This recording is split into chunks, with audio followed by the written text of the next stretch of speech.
एक दिन याद आता है, चूल्हे पर चढ़ाया दूध उफना जा रहा था। उफना यानी बर्तन से बाहर निकला जा रहा था। बिंदा ने नन्हे नन्हे हाथों से दूध की पतीली उतारी, अवश्य, पर वह उसकी उंगलियों से छूटकर गिर पड़ी। नन्हे नन्हे यानी छोटे छोटे।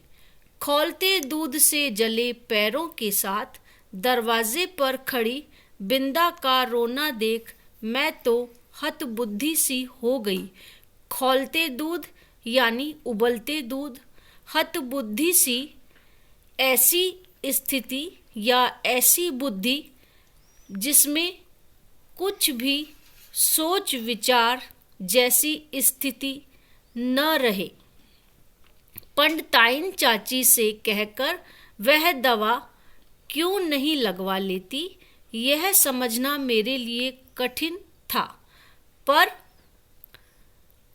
उस पर जब बिंदा मेरा हाथ अपने जोर से धड़कते हुए हृदय से लगाकर कहीं छिपा देने की आवश्यकता बताने लगी, तब तो मेरे लिए सब कुछ रहस्यमय हो उठा।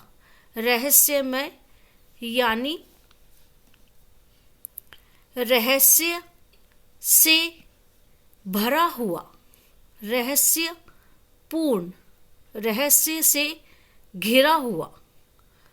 उसे मैं अपने घर में खींच लाई, अवश्य, पर न ऊपर के खंड में माँ के पास ले जा सकी और न छिपने का स्थान खोज सकी। ऊपर के खंड यानी ऊपरी मंजिल। इतने में दीवारें लांघकर आने वाली पंडिताइन चाची की उग्र स्वर ने, उग्र यानी तेज स्वर ने या डराने वाले स्वर ने, भय से हमारी दशाएं रूंध दी।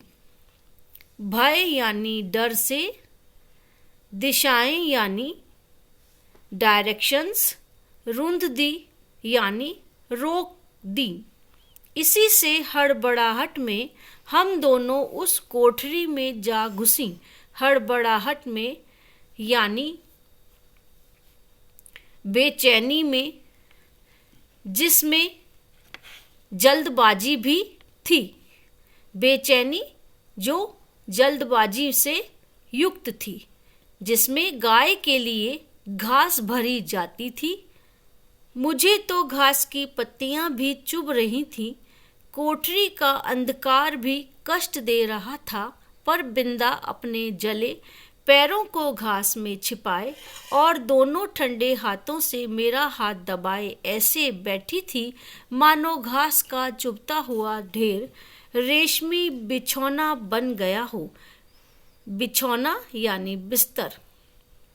मैं तो शायद सो गई थी, क्योंकि जब घास निकालने के लिए आया हुआ गोपी इस अभूतपूर्व दृश्य की घोषणा करने के लिए कोलाहल मचाने लगा, तब मैंने आंखें मलते हुए पूछा, क्या सवेरा हो गया? अभूतपूर्व यानी ऐसा दृश्य जो पहले कभी न हुआ हो। कोलाहल यानी शोर।